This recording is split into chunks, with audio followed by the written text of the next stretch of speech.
ঘটছে যে paper spray তালাবদ্ধ এই ঘটনা ঘটুক, আমি তো কোনো রাজনৈতিক প্রক্রিয়াই দেখি না। আপনি যেটা বললেন হঠাৎ করে অবরোধ, আপনি একটা গুজব, এই অবরোধটি শুরু করেছিল সরকারি দল। আপনি মনে আছে ৫ জানুয়ারিকে সামনে রেখে সারা দেশ থেকে সকল বাস, ট্রাক, লঞ্চ চালানো বন্ধ করে দিয়েছিল। এই ৫ জানুয়ারির মধ্যে এটি সবকিছু বন্ধ ছিল। এখন এটি সরকারি দল। আপনি আপনার কোনো রাজনীতি নেই, আপনি থ্রেট করবেন, আপনি সন্ত্রাস করবেন, সরকার বসে বসে দেখবে, এটা তো হতে পারে না। এমনও কথা ছিল যে আপনি পল্টনে যে এমন কোন পরিস্থিতির উদ্রেক করবেন যেটা সামগ্রিকভাবে একটা শহরের নিরাপত্তা বিঘ্নিত হতে পারে। আপনি তো লন্ডনের গুজবের কথা বলছেন, পরিস্থিতির কথা বলছেন, খালিদ ভাই কোনো কিছুরই কিন্তু আমরা কোনো প্রমাণ নেই। বাবু ভাই, আমরা এটা বিরতি নিয়ে আসি। মিল্টন ভাই, আপনার কাছে আবার গুজবের কথা না, আমি কিছু বলবো। জি বাবু, আপনি নিশ্চয়ই বলবেন, কিন্তু আমরা এখন পর্যন্ত কিন্তু এরকম কোনো প্রমাণ দেখি নাই যে এই প্রমাণের উপর ভিত্তি করে তাকে সেখানে আটকে রাখা যেত। আমরা একটা বিরতি নিয়ে ফিরছি আপনাদের কাছে। বাবু ভাই, বিরতির পর আপনার কাছে জানতে চাইবো যে আপনাদের ভুলের কারণে আমাদের এই অবরোধটা নিতে হচ্ছে কিনা, একটি জনসভা করার জন্য আমরা আজকে এতগুলি লোক জিম্মি হয়ে আছে কিনা। আমরা একটা বিরতি নিচ্ছি, ফিরছি আপনাদের কাছে।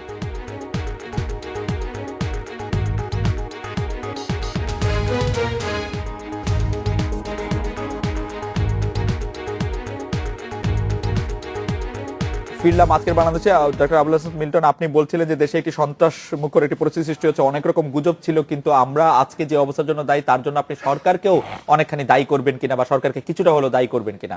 আমি আপনাকে মনে করে দিতে চাই, ৫ই জানুয়ারি যে অবরোধটি শুরু হয়েছিল, সারা দেশে গাড়ি ঘোড়া আসা বন্ধ ছিল, সেটা সরকার শুরু করেছিল। সেটা সরকার শুরু করেছিল, কিন্তু ৫ই জানুয়ারির যে কর্মসূচিটা আদৌ সেটা প্রয়োজন ছিল কিনা সেটা তার আপনি একটু আগে যেতে হবে। গাজীপুরের জনসভাটা আপনাকে ফিরতে হবে। আমাদের যেটা সমস্যা হচ্ছে, আমরা একটা প্রবলেম অ্যারাইজ করলে আমরা একটা সুপারফিশিয়াল মলম সমাধান খুঁজি। আপনি গাজীপুরের যে সমাবেশটা সেটা কেন বন্ধ করছিল এবং ছাত্রলীগ তখন কি স্ট্যান্ডটা নিছিল? আমি ছাত্রলীগের কেন বন্ধ করছিল, বলেন তো আমাকে একটু। কেন বন্ধ করছিল? আপনি আমাদের দেশের মূল সমস্যাটা কোথায়? আজকে রাজনৈতিক সমস্যার মূলটা কোথায়? আমি স্বাধীন বাংলাদেশে রাজনীতি করব, আমি অবশ্যই বিরোধিতা করব, আমার স্বাধীন মত প্রকাশ করব, বাট আমার ৭১ মুক্তিযুদ্ধ বঙ্গবন্ধুকে অস্বীকার করে নয়।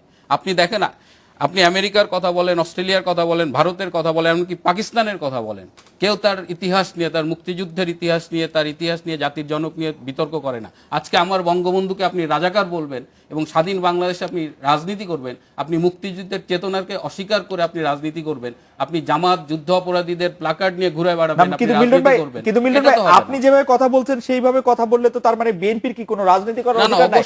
বিএনপির একজন র‍্যান্ডম লোক, সে একজন লন্ডনে থেকে একটি বক্তৃতা দেওয়ার মানে হতে পারে সে সাবেক প্রধানমন্ত্রীর ছেলে, প্রতিষ্ঠাতার ছেলে, সে একটি কথা বললেই বিএনপি সকল রাজনৈতিক অধিকার কেড়ে নিতে হবে? অবশ্যই না, কিন্তু সেটা এন্ডোর্স করা হয় এখানে, বিএনপি এগ্রি করে। এবং ছাত্রলীগ বলবে বিএনপিকে আমি কোথাও জনসভা করতে দেব না, ছাত্রলীগের সেক্রেটারি জেনারেল স্ট্যাটাস দিবে বিএনপি নেতাদের কিসের মতো করে পিটাবো, এটা কোন একটা সভ্য গণতন্ত্রের কথা হতে পারে? ওই পিটাবো এগুলো তার ব্যক্তিগত সমস্যা, কিন্তু আপনি আদর্শের জায়গায় আছেন, তারা তো ফিজিক্যালি আপনি আদর্শের জায়গায় আসেন। আপনি তার আদর্শ প্রত্যাখ্যান করতে পারেন, কিন্তু আপনি তাকে মানে গায়ের জোরে সেখানে আপনি একটি পূর্ব নির্ধারিত জনসভা করতে দিবেন না। কিন্তু আমার ৭১কে স্বীকার করে, মুক্তিযুদ্ধকে স্বীকার করে আপনাকে রাজনীতি যদি তারা মনে করে ৭১কে স্বীকার না করেও বাংলাদেশে রাজনীতি করতে হবে, আপনার অসুবিধা কি? না, তাদেরকে জনগণ প্রত্যাখ্যান করবে, আপনি জনগণের উপরে সেটা ছাড়তেছেন না কেন? আমরা জনগণের কাছে যাই না। আপনি জনগণের কাছে যাচ্ছেন না। ২০১৪ ৫ই জানুয়ারি নির্বাচনেই তারা যায়নি, ষড়যন্ত্রের মধ্যে আছে। জনগণের কাছে যাচ্ছে না। আমি কি একটু বলতে পারি, দুই পাশে কিন্তু এক দল, আমি একটু বেশি করে দলের বিষয় না, আমি খুব ১ মিনিটের মধ্যে বলবেন, তাহলে বাবু ভাইয়ের কাছে একটু শুনতাম। মনে আপনার কিন্তু মনে হচ্ছে মনে আপা কম বলেছেন, ১ মিনিট একটু বলে দেন। কম বলেছি সেটা উনি যে কথাগুলো বললেন যে মুক্তিযুদ্ধের চেতনার কথা, বিএনপির স্বাধীনতার ঘোষক মুক্তিযুদ্ধের চেতনার কথা না, আমরা চেতনার কথা বলি না, আমরা সরাসরি মুক্তিযুদ্ধের কথা বলি। যখন আমরা নিজেরা শ্রম দিয়েছি, গলাবাজি করেছি, কথা বলেছি, যুদ্ধ করেছি, শহীদ হয়েছি কিংবা পঙ্গু হয়েছি, তো এখন উনার এই কথাটা আমি উত্তর দিতে পারবো না, কারণ উনি যত বছর আগে, ১২ বছর আগে যে দেশ থেকে গিয়েছে, উনি যদি মনে করো ওই জায়গায় দেশটা স্তব্ধ হয়ে আছে, আমার বলার কিছু নেই। উনি বলেছে গাজীপুরের সমাবেশ এবং ছাত্রলীগ, একজন ছাত্রলীগের জন্য কি একটা বিএনপি সমাবেশ বন্ধ হতে পারে? একটা বিএনপি পূর্ণাঙ্গ দল, ছাত্রলীগ একটা অঙ্গ সংগঠন না, সহযোগী সংগঠন। কথা বলা দরকার ছিল যে বাবু ভাই নিশ্চয়ই বলবে, কিন্তু আপনি আমার এই প্রশ্নের জবাব দেন। আপনি আমার প্রশ্নের জবাব দেন। তারেক রহমান বঙ্গবন্ধু শেখ মুজিবুর রহমানকে রাজাকার বলবে এবং আপনার দল থেকে সেটা এন্ডোর্স করা হবে, তারপরেও কেউ কোনো কিছু বলবে না। এটা আপনারা নিজেদেরকে শুনেন, ইতিহাস দিয়ে কথা বলবেন, কি ইতিহাস দিয়ে কথা বলছেন আপনি? সেটা কি ইতিহাস? এবং একটা কথা তারেক জিয়াকে যিনি বলছে, আরেকজন তারেক জিয়া যদি আওয়ামী লীগের থাকে সে আরেকটা কথা বলবে। কথার পৃষ্ঠে কথা হয়, কথার পৃষ্ঠে হাতাহাতি হয় না, কথার পৃষ্ঠে বন্ধ করে দেওয়ার অধিকার কারণে আপনারা সেই কথাটাকে এন্ডোর্স করেন। আমি শুনেন, এটার জন্য একটা মুক্ত আলোচনা হতে পারে, কিন্তু এটার জন্য রাস্তায় আপনি বন্ধ করে দিবেন আমার অধিকারকে, আপনি মৌলিক অধিকার বলবেন কেন? কোনো রাইটস আপনার নাই। বাংলাদেশের জনগণ আপনাকে ভোট পর্যন্ত দেয় না। আপনারা এটা বলেন না কেন? আপনারা এটা বলেন যে 1971 যে আমি একটা লাইন শেষ করতে দেন। সেইখানে যেখানে 5% ভোট দেয় না, উনি ইঞ্জিনিয়ারিং করার কথা, আপনি কি ভোটে দিয়েছিলেন? ইঞ্জিনিয়ারিং এর কথা আপনি ভোটে বলেছেন। দিয়েছিলেন? 2008 আপনার দল ভোটে দিয়েছিল? মনে আছে আপনি আবার পরে বলেন আমি ক্লিয়ার করতে চাই। আসলে সবসময় আমি লক্ষ্য করেছি যে ওনারা গলাবাজি করেন, আর গলাবাজিরও একটা ধরন থাকতে হবে। আমরা তারেক রহমান গলাবাজি করলে কিন্তু আমরা আপনাদের জায়গায় থাকতাম। তারেক রহমান গলাবাজি করে আপনি বলেছেন অনেক বঙ্গবন্ধু disturb শেখ মুজিব রাজাকার। কি হয়েছে? তারেক রহমান একটা র্যান্ডম লোক না, না, বলছে, তার অসুবিধা কি হয়েছে? আপনাদের এই random অনেক কিছু বলে। এত গুরুত্ব দেন কি আছে? আমি গুরুত্ব দিচ্ছি না, আমি শুধু বলছি আপনি গুরুত্ব দিলেন ওই সেই তারেক তারেক জিয়ার রহমানের সারা মতো আওয়ামী লীগ ওনারাও অনেক কথা বলেন, পাগল কিন্তু হয়ে গেছে বেমালুম আওয়ামী লীগ, তারেক রহমানের মানুষ এগুলো কথা। ভুলে যায়। আমরা আশ্চর্য হই যখন বেগম খালেদা জিয়া এবং যারা বিএনপির রাজনীতির সাথে সম্পৃক্ত যখন তারেক জিয়ার এই কথাগুলোকে অ্যান্ড্রেস করেন, তখন আমরা জবাব দিতে বাধ্য হই। আজকে ছাত্রলীগকে আমি সাধুবাদ জানাই, ধন্যবাদ জানাই যে চেতনার আঘাতে যারা শানিত হয়েছেন তারা ছাত্রলীগ। আজকে আপনাকেই আমি জিজ্ঞেস করতে চাই, আমার জাতির পিতাকে নিয়ে যারা এই কথা বলতে সাহস পায়, তখন বিএনপি যারা করেন, বিএনপি যারা মুক্তিযুদ্ধের পক্ষের শক্তি, ওনারা কি জানেন না বঙ্গবন্ধু শেখ মুজিব কে? না, আমাকে প্রশ্ন কারণে? করেন, আমাকে প্রশ্ন করেন, আমি জবাব দেব। মনে রাখতে আমার প্রশ্ন করেন। আপনাকে বলার আন্দোলন করতে হয়।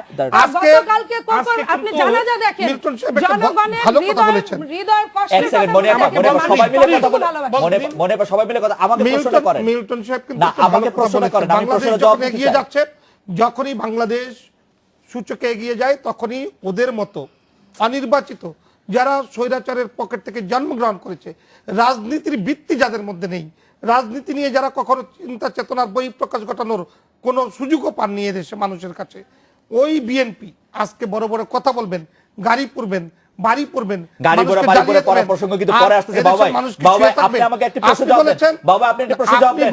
তারেক রহমান লন্ডনে থেকে একটি বক্তব্য দিয়েছেন যেটিকে আমি সর্বৈব মিথ্যা মনে করি, যেটিকে আমি সর্বৈব ভুল মনে করি, সর্বৈব ভুল মনে করি, কিন্তু তার জবাব কি হচ্ছে? বিএনপি কে একটি পূর্ব নির্ধারিত সভা না করতে দেওয়া।